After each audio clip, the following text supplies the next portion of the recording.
Now I ask unanimous consent that I be recognized as if in morning business for such time as I shall assume. Without objection. Mr. President, first of all, let me kind of address what happened today because I think it's significant. I know a lot of people are a little bit confused over what did happen, and it was somewhat of a surprise. We have, I think, as the President knows, I have been kind of leading the opposition of this whole idea of cap and trade that originated, it was way back in 2001. And since that time, we've voted on it many, many times. And I always will remember back in those days, Mr. President, that most people believed that man-made gases were contributed to global warming, and that the world was going to come to an end, and it's because of man-made gases and CO2 emissions. And at that time, real early on, I was on the Environment and Public Works Committee. I think at that time I was not chairman, but I was the chairman of one of the subcommittees. And I thought it must be true. Everybody says it. Well, as some time went by, and we got a report. The first one came from the Wharton School, where they talked about the fact that if we were to pass cap and trade, at that time there were two bills that were up before the United States Senate. It was not in the House, just in the Senate. And those bills would have been cap and trade types of bills. So they calculated what would this cost if we in the United States passed cap and trade. Now this is way back in 2002, 2003. And they said the range of the cost to the American people would be between $300 billion and $400 billion a year. Now, I do something, I don't think very many people do this, but I always do it. Every time I hear a large number, I go back and get the latest figures from my state of Oklahoma as to how many families file a federal tax return. Then I do the math to determine how much it's going to cost my average family who pays taxes. And it came back in excess of $3,000 a year. And I thought, that is a lot of money. Let's be sure that there is science behind this idea, knowing that it all came from the United Nations. That's what started this whole thing. By the way, this IPCC is an Intergovernmental Panel on Climate Change. That's what, and that's the United Nations. So that's where it all started. And if you might remember, that was when, during the Clinton-Gore administration, when Al Gore went down to South America and he came back with this idea. They had the Kyoto Treaty, and we're all going to sign it. And if we don't do this, the world will come to an end. We'll all die because of man-made gases. Well, we started looking at it to see if the science really was there, because the only science we had heard from was the United Nations science, which is IPCC. Well, sure enough, we started getting phone calls from scientists all over the country. Put that chart up there on the scientists. And so I came down to the floor. This is a long time ago, and I'd start naming the scientists who were calling in groups of scientists. We got up to 100, then up to 1,000, then to 4,000. This is all in my website, and even though it's a long time ago. And you look at all these renowned scientists, all of them. Here's one right here. Richard Lindzen is with MIT. Richard Lindzen is one who is considered by a lot of people to be the foremost authority on this, and he's the one who came out adamantly and said, no, the science is not there, it is not settled, and so several others started calling in. In fact, I will quote him, if I have it here, what Richard Lindzen actually said at that time. He said that, controlling carbon is a bureaucrat's dream. He said, if you control carbon, you control life. This is what bureaucrats would like to do. You understand that. I'd say to the chair, because he has served in the other house, is new here in the Senate.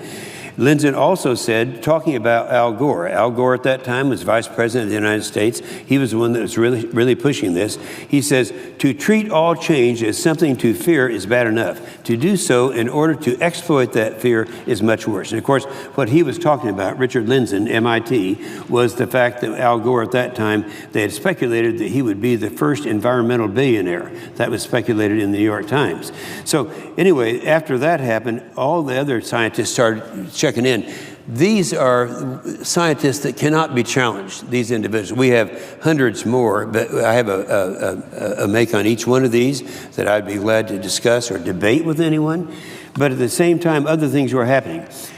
One of the universities here in Virginia commissioned a poll to be done of all of the weathercasters on TV. They came back that 63% of the weathercasters said that any global warming that occurs is a result of natural variation and not human activities.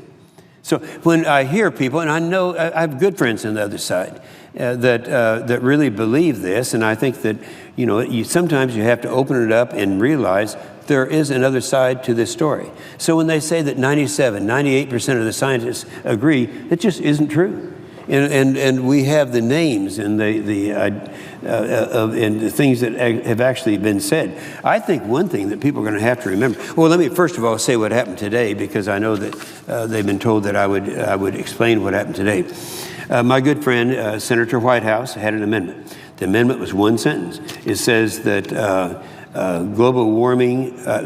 climate change is real, and it is not a hoax. And it is not a hoax. Well, there's a rule against talking about your own books on the Senate floor, so I can't do that. But that hoax came from a totally different interpretation. Hoax was the idea that this is happening, climate change, but it's due to man-made gases. In other words, man is causing that. And so what I said on the Senate floor today, I said, how arrogant is it for people to say that man can do something about changing climate? Climate has always changed.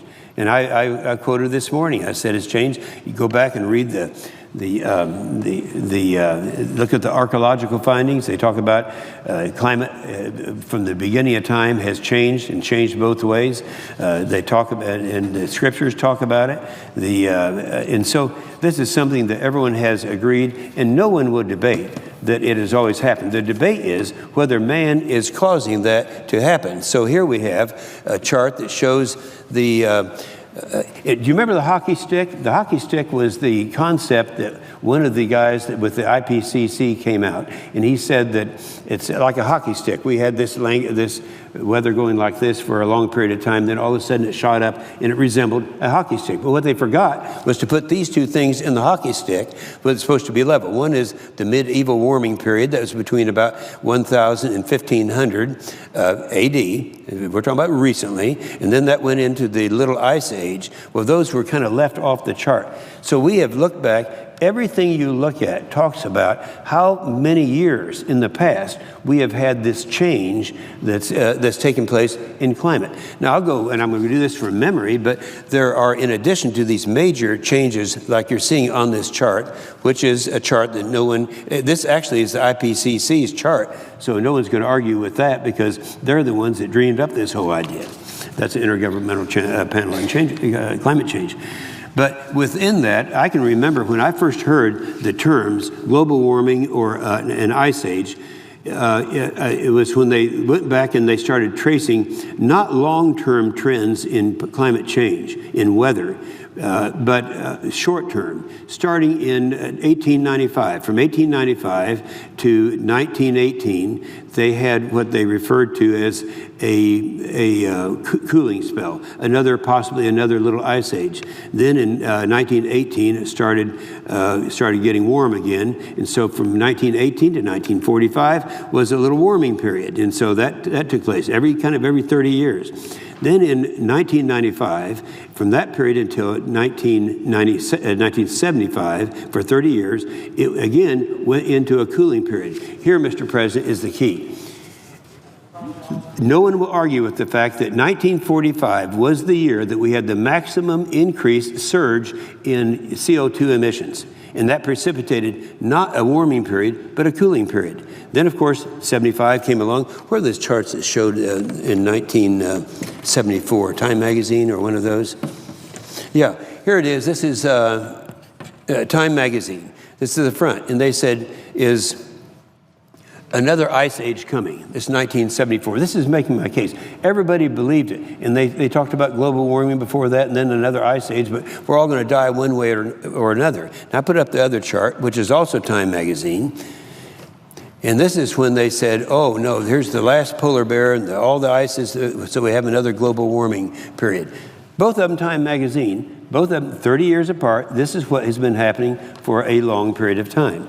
So recognizing this, we had a little experience that in getting back, and so I made a determination that I would not only support the White House amendment, since it was just one sentence and it said that climate is changing and it's not a hoax, I could clarify that by becoming a co-sponsor to his amendment. So I did that on the floor just a few minutes ago.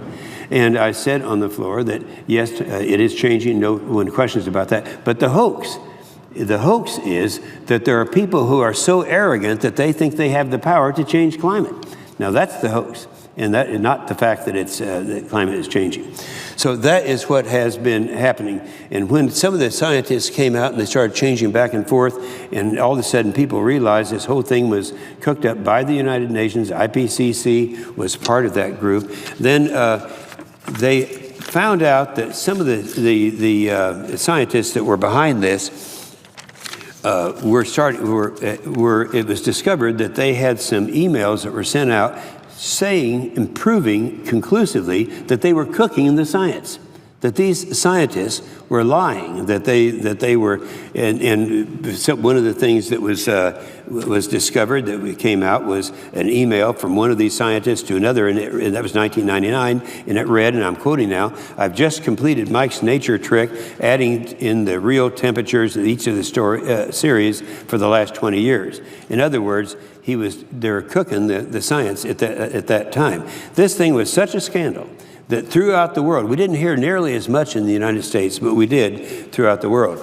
The UK Telegraph, that's one of maybe the largest communication in the UK, they said it's the worst scientific scandal of our generation. What they're talking about, the scientific scandal, is that they're trying to make it sound like man is responsible for all these things.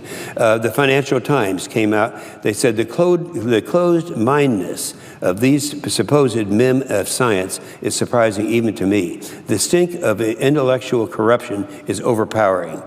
One of the IPCC physicists said that ClimateGate was a fraud on a scale I've never seen before. And this went on, and we could quote Newsweek, The Guardian, and all the rest of them. So it was known worldwide as a scandal. And what was a scandal? It was that they had a bunch of scientists that were saying we're going to have to pass something like cap and trade, and because man is causing the world to come to an end. So that was really what that was all about. Now, we're going to have the debate, and we want to do that. I chair the committee called the Environment and Public Works Committee, and I chaired it 8 years ago. Then when the Democrats got control of the Senate, and now I'm back in that position. So we'll have a chance to have hearings. And Mr. President, we're going to have hearings with prominent scientists to come in and talk about this thing. Because all they say now is, oh, the science is settled, the science is settled. The science is not settled.